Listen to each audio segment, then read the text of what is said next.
చలి తీవ్రత కొనసాగుతోంది. అత్యల్ప ఉష్ణోగ్రతలు నమోదవుతూ ఉండటంతో జనం చలికి వణికిపోతున్నారు. రాత్రి ఉదయం చలిమంటలతో ఉపశమనం పొందుతున్నారు.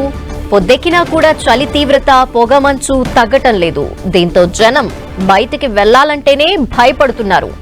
ఉమ్మడి ఆదిలాబాద్, రంగారెడ్డి, మెదక్ జిల్లాల్లో చలి తీవ్రత మరింత ఎక్కువైంది. ఉత్తర తెలంగాణలో అత్యల్ప ఉష్ణోగ్రతలు నమోదవుతున్నాయి.